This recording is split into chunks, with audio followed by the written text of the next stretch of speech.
Chinese मांझा मामले में एक पहला बड़ा एक्शन देखने को मिला। प्रतिबंधित चाइनीज मांझे को बेच रहे दुकानदार को पुलिस ने गिरफ्तार किया। उसके कब्जे से 5200 मीटर प्रतिबंधित चाइनीज मांझा जब्त किया गया है। आपको बता दें कि ये चाइनीज मांझा जो लोगों की जान ले रहा है, इसे किराना शॉप की आड़ में बेचा जा रहा था। अब इस पूरे मामले में कार्रवाई जो की जा रही है, ये नज़ीर बने उन लोगों के लिए भी जो अब भी कहीं ना कहीं चाइनीज मांझे की रील दबाकर बैठे हुए हैं और उसे बेचने की फिराक में हैं। चाइनीज मांझे के मामले पर एक्शन लिया जा रहा है और आपको बता दें कि इस पूरी कार्रवाई में दुकानदार को गिरफ्तार भी किया गया है। बात करेंगे हमारे सहयोगी वासु चौरे से, इस वक्त हमारे साथ जुड़ गए। वासु, ये चाइनीज मांझा जानलेवा है, इसे हथियार की कैटेगरी में क्यों नहीं डाल देता प्रशासन?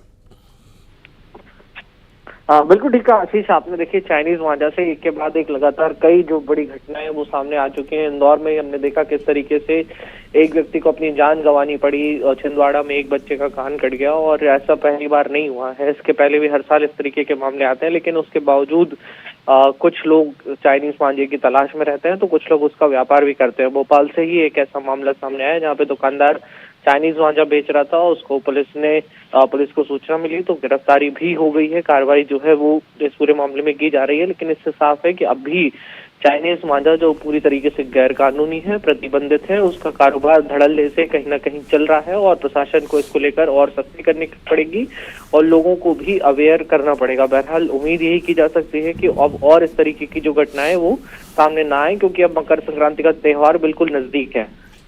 बिल्कुल। और वासु, क्योंकि अपराध के प्रति अनभिज्ञता आपके अपराध को तो कम नहीं कर देती। आप तो उसे धागा समझकर बेच रहे हैं, लेकिन ये धागा कितने लोगों की जान ले रहा है, इस बारे में भी लगातार न्यूज़ 18 खबर दिखा रहा है, लोगों को जागरूक कर रहा है। लेकिन अगर इसके बाद भी लोग नहीं मानते हैं तो भारी भरकम जुर्माने के साथ साथ गिरफ्तारी, कुर्की, बुलडोजर कार्रवाई जैसे कदम भी सरकार या प्रशासन को उठाए जाने की अगर आवश्यकता पड़े तो संभवतः उठाए जाने चाहिए, तभी लोगों की जान बच पाएगी। बहुत शुक्रिया वासु आपका इस पूरे मामले पर जानकारी देने के लिए।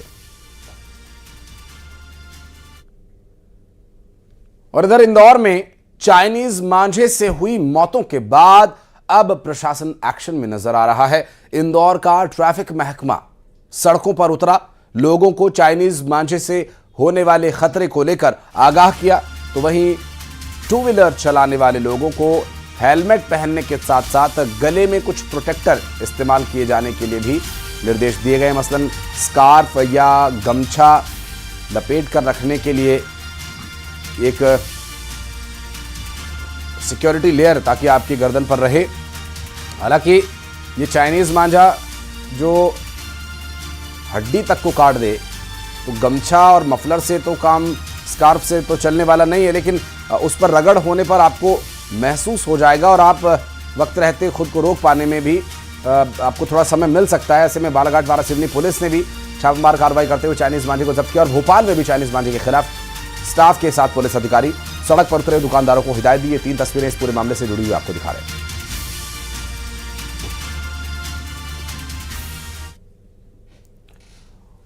और चाइनीज मांझे से बचने के लिए हेलमेट भी आते हैं कुछ इस तरह के, जो स्पेशली इस तरह से बनाए जाते हैं, जो आपके गले को भी कवर करते हैं।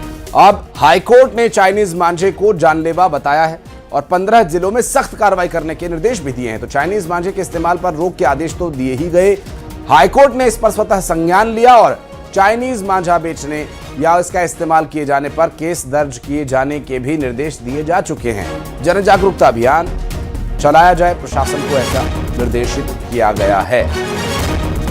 इंदौर हाईकोर्ट की तरफ से स्वतः संज्ञान लेकर के इस पूरे मामले में एक बड़ा निर्णय लिया गया है और चाइनीज मांझा जानलेवा है, ये हाईकोर्ट ने स्वतः संज्ञान लेकर के माना है और अब चाइनीज मांझे की खरीद बिक्री और इस्तेमाल कोर्ट के आदेश की अवमानना होगा।